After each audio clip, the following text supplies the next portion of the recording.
We are now. Now we're live. There. Yes. So happy Valentine's, everybody. Yeah. Russ, did you take care of Marcy? You know what you're going to do for Valentine's Day? That's an interesting question. Joe asked me last night. He's like, maybe I'll do reservations for dinner tomorrow. I'm like, babe, I'm pretty sure everything's going to be booked, but that's okay. Yeah. Doesn't matter. We're going to be in great shape. I mean, obviously, you see from the background, we're still having a great time. Week 4 here in Puerto Rico, hanging with leaders and learning and absorbing and a whole lot of coaching going on. And that's been amazing for me to be able to bring that content down from these incredible minds that are doing amazing things and pour it into you and now pour it into your room. So, yes. And especially here on Valentine's Day. Wow. Yes. Connecting the dots on really love, affection. So we're going to have a dialogue on that. You and I talked before we hit the live. Yes. That today was going to be kind of me leading the charge. And I'm excited about that, which means we get to almost have a live coaching session in front of all of the people watching. All right. Nice. So I know that we're talking about this, the power of communication. Yep. The power of attitude and the power of energy on a high level. Yeah, so and they all tie into Valentine's Day too, which is great. Yes. Because one of my favorite people on the planet, incredible author, if you don't have the book, get it, Radical Leap, Mr. Stephen Farmer. One of his core tenets, by the way, his book is considered one of the 100 most important business books of all time by the Wall Street Journal. So hold on, because I want the audience to know the name of Radical Leap. I'm going to type it. Radical Leap. Steve Farmer or Stephen Farmer. Okay, cool. So what do you have for me? Well, if you're looking there at that, here's one of the key components I want to bring into space today. Because one of his absolute mantras, and in fact, it's the title of his most recent book, love is just damn good business. Great point. It's like the Go-Giver. That's the book that we were talking about this week by Bob Berg, who we met on Clubhouse. And he is one of the most gracious men I have ever talked to. Yeah, he spent great time with us on Clubhouse, got to know him. Glad we're getting into this content. And part of what we talk about today will be, I suspect, around that. Yet I want to get back to this love piece because when you go into the office, yes, do you leave your heart at home? No, I bring my heart with me everywhere. Absolutely. And it's time we start leaning into that. And that's why I want to talk about conversations today and communication because, you and I had a coaching conversation earlier today because there are some people in our world who maybe aren't leading with love. Does that ever happen to you, Stacie? It has. I'm 50 years old. It's happened probably at every stage of my life. Yes, it happened. It happens to everybody. Even happening currently. Yes. And so the first thing I want to put out there for everybody here on this power of energy and attitude, there are 2 core energies that cannot exist simultaneously. All right, good. One is the energy of gratitude. Something we work on, something we practice, something we're seeing in the Go-Giver and a lot of other books that we've done on our book club over the last 6 months. Yes. And really being in a state of gratitude. That means loving everything, loving everybody. I mean, that's what gratitude comes down to. You're not grateful for X, Y, Z. You're really in love with it if you truly are grateful. The opposite side is judgment. Yes. Being in a state of judgment. This is really timely because when we met on Clubhouse with Don Hobbs and Sam Silverstein and many others, we talked about this energy at length. So it is impossible for you to be grateful and in judgment at the same time. Yeah, grateful and judgmental simultaneously.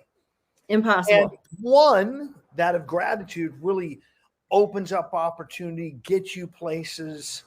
And the flip side, judgment, and most people usually don't want to be around that crap unless they're also judgmental people, and they join the pity party, and we spend 6 hours complaining about everything in life, right, and not really getting anything done. In fact, most judgmental people will spend an exorbitant amount of time attempting to share with someone their judgment. right, and convince them. Yes, that's a lot of time. Right, and that's what you helped me with. Yeah, and let's have some fun today, because there was communication you got. By the way, a text. I love this, a text. And I went through and analyzed it for everybody in the room. And here's how you know if you're in judgment or somebody else is being in judgment. There's usually a whole lot of blame going around. Right. Whole lot of looking to other people at fault. And it usually manifests itself as you're this, you did this. Right. A lot of whole you by in that text. And just one simple little text, Stacie. How many versions of you were in that? I don't know. I lost count. What? 17. Oh, really? Yeah. I play that number on roulette. So, but yeah, 17 is a lot. And I will say this for anybody listening. I've done it. I have been so quick to blame and not accept responsibility or accountability for my own actions and decisions. So I totally get it. But so when you see someone do it, it's like, all right, I have to reset myself. Mm-hmm. And I want to thank you for helping me do that. Yeah, and part of that reset very well can be distancing yourself from that judgmental negative energy.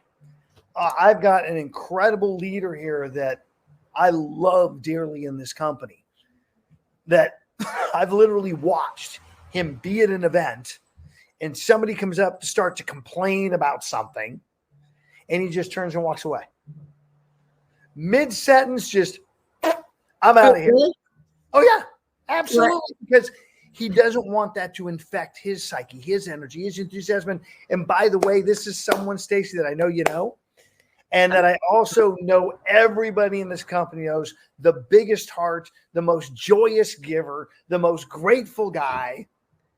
And this is how he maintains that energy, by keeping that negative stuff out. So when it shows up on your doorstep, and it does for all of us.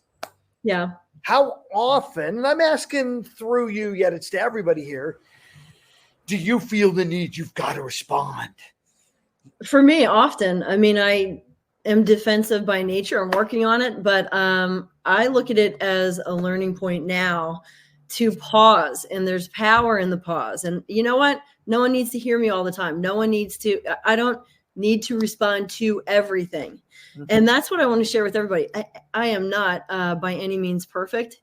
I always want to learn. That's why we're working together. I met you on the Clubhouse platform. I'm open to criticism. But what would you say to people out there? And this happens to everyone. It happens to our kids. I have a 17-year-old, a 19-year-old, a 21-year-old. I thought foolishly when I was a kid, I can't wait to be an adult, because people are not going to keep on acting like this. And they do. So what would you say are some tools that people can use when toxicity comes their way and greets them? Well, one of the first ones is absolutely like you've shown up with, turning on the awareness. Acknowledging it. This is showing up, acknowledging it, and acknowledging it in yourself. 2, reaching out for help. I mean, you and I had conversations about stuff and put a plan together of how to insulate and isolate. Yeah. Because that's not how there's an incredible book called Fierce Conversations. Ooh. Another one on how to have loving, collaborative conversations when things aren't right. And it requires both people to do it.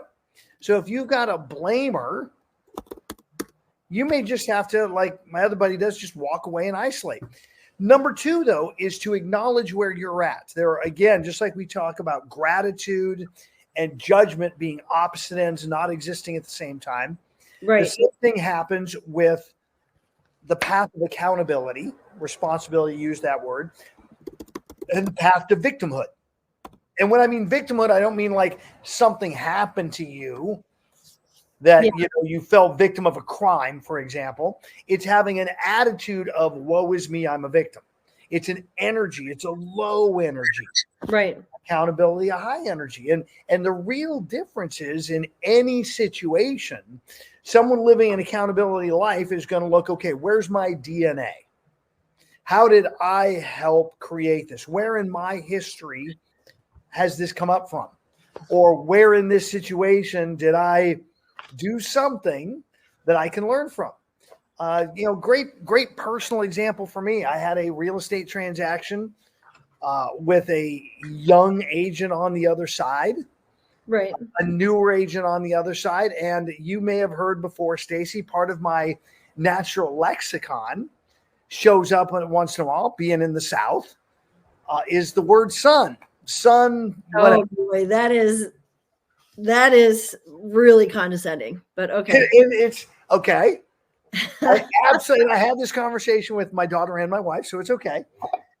So I absolutely understand how it can come across. Yes. I absolutely understand and agree. That is something I get to work on and take out of the natural cadence of mine. So I own it. And at the same time, again, being in a pure accountable world like I am, no one can say anything to me that I will take on condescending. No one can say something that I'm offended by. Because that's your choice, right? Yeah, being offended, feeling condescended, that's a personal choice to go there and fall into, quote, victimhood. He said this to be condescending. Therefore, I get to be offended and respond. Right. You know what? I still own it, by the way. I still know I get to clean that up because I can understand how someone else might take it that way. Right. Well, I've got the learning lesson of getting better. I also want everybody else to get the learning lesson of you get better and let this stuff go.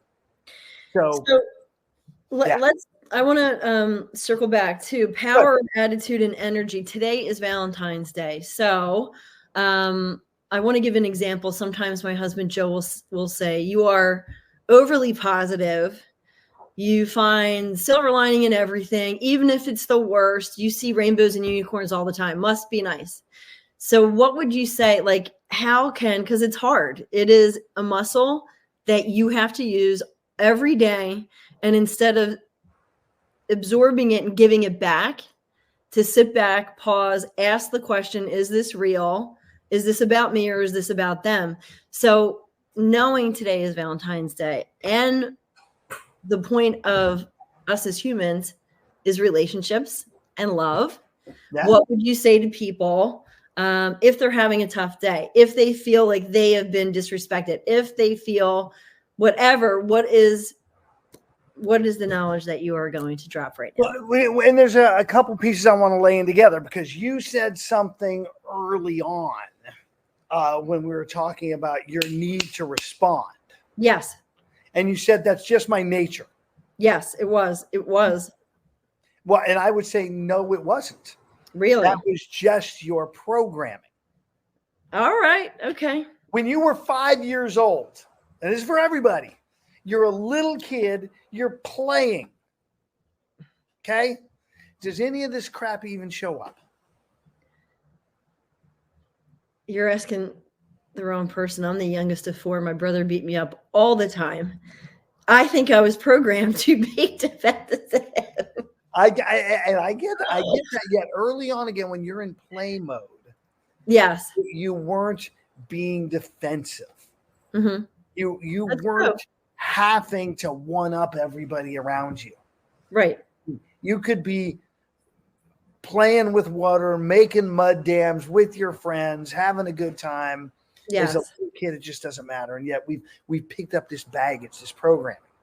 So again, for you, as we're talking about, yes, acknowledging its choice, acknowledging that it's happening, maybe having a conversation with yourself is it really working out for you?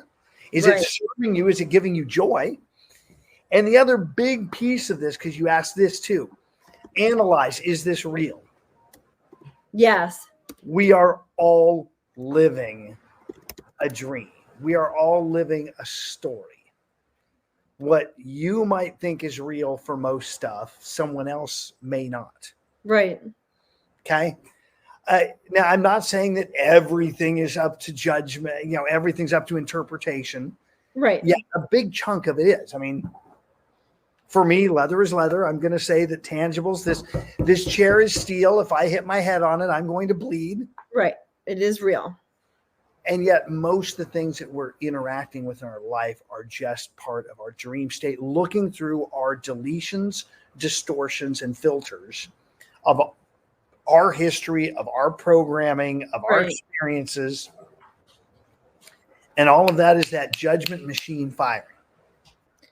Yeah, I totally agree with you. I was not in that place a year or two ago before Clubhouse and meeting all these high level thinking. But now I see it, and it's cool to recognize. And there is power in the pause, which I am usually go 24/7, and I respond or react to most things. I am really enjoying the pause and just thinking, and then setting my ego aside. So yes, I do like that.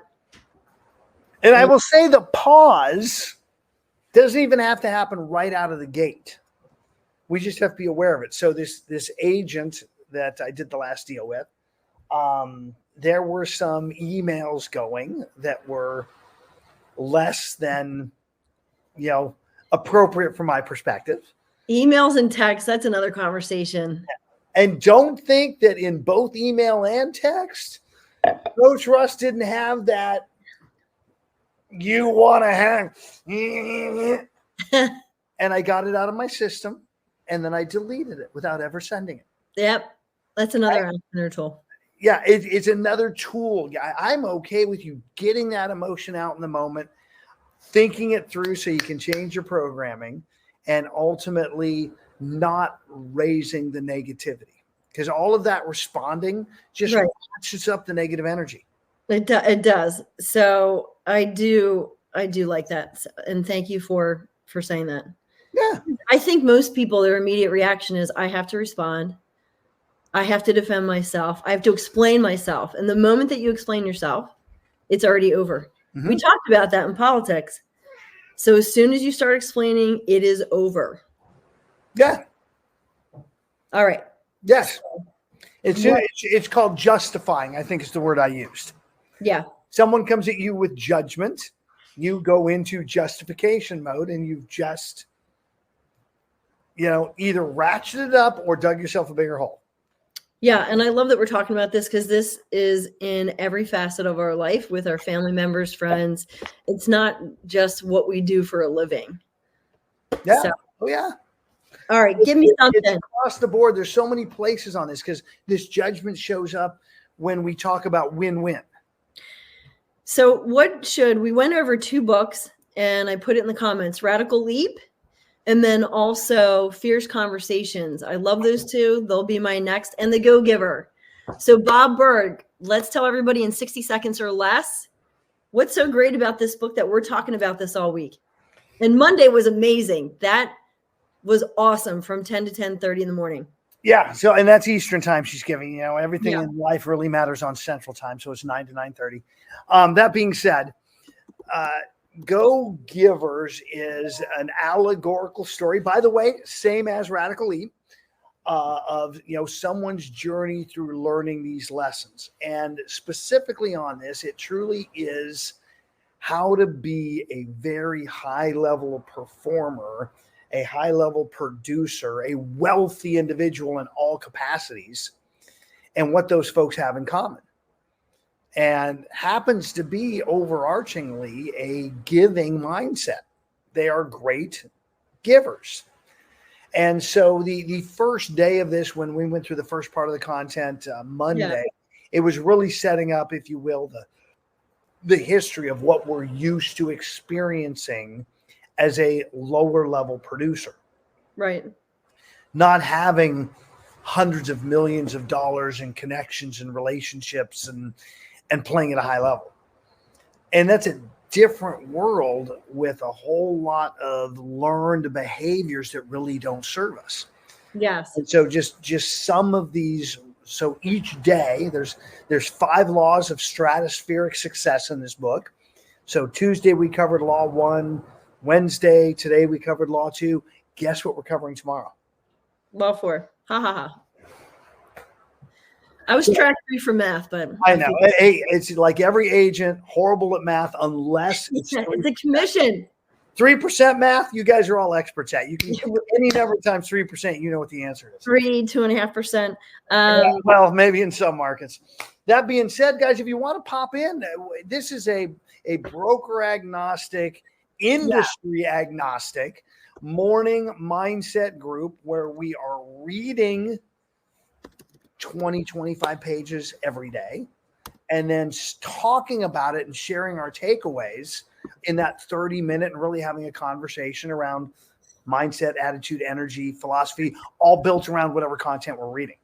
And again, since we started this change in the room of making it book-based, we've gone through almost a dozen books since August. It's been incredible. And I do like the go-giver. What I was thinking is if you are in the mindset, which is it's not even about real estate. This is why I like it. It is about giving without any expectations. And if you receive, great, but you don't count on that. And in doing so, good vibes are going to flood your way. Yeah, in doing so, actually the results will happen.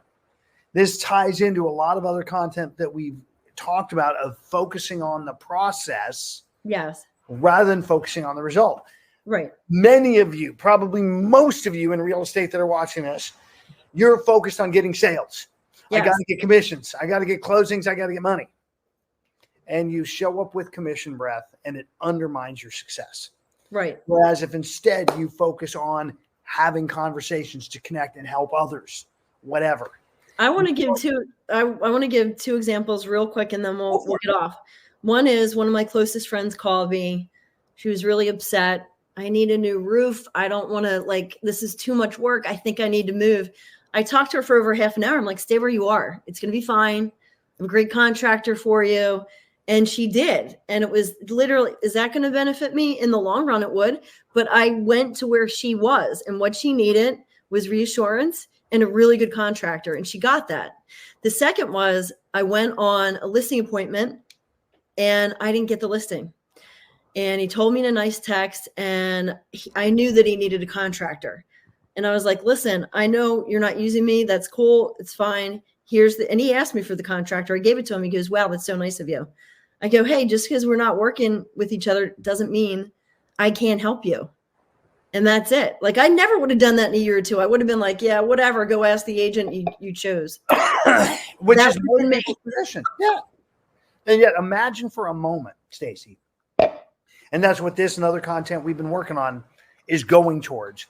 You had 150 raving fans, 150 advocates that loved you. They weren't going to transact. Right. Yet anybody in their world, real estate came up. They thought of you and they said, you got to use Stacie. She's awesome. She helped me with this. And there was not even a real estate transaction involved. Can only imagine what she would do for you as part of a real estate transaction, which ties into another nugget of giving. Always give more than expected. Always do more than expected. So many agents say, nope, I'm a real estate agent. I'm only going to do this. I've got an incredible agent out of San Francisco, California that I coach, that he works with a lot of out-of-country investors who fly over. He bought himself a limo. He hires a friend to drive, and he's their ride always from the airport. Nice. It's not for the end result. They're going to sign a buyer broker agreement. Here's how I'm going to help them have a great experience while they're here. What are you guys doing to make sure everybody in your life is having a great experience? That's it. And with that, we will end this on Valentine's Day and the mindset of helping with no expectation. Yep. No matter, just keep on giving. That's it. I'm going to give you one more thing. All right. You're going to send me a copy of this video. Yes. I'm going to run it through opus.pro. Okay. Opus is going to give you, for those doing video content, clips automatically. It'll go through with AI, clips, so you now have shorts, reels, etc. to put out on your other platforms. Oh, I love that. Thank you. So Opus platform. Yep. I think it's opus.pro. Reels. That being said, you're going to send me a copy of this file. I'll get it taken care of. Awesome. I appreciate you. All right. Happy Valentine's Day. It will be, and can't wait, guys. Anything we can do. Obviously, I'm here. Stacie's here. We're here to help continue grow you guys.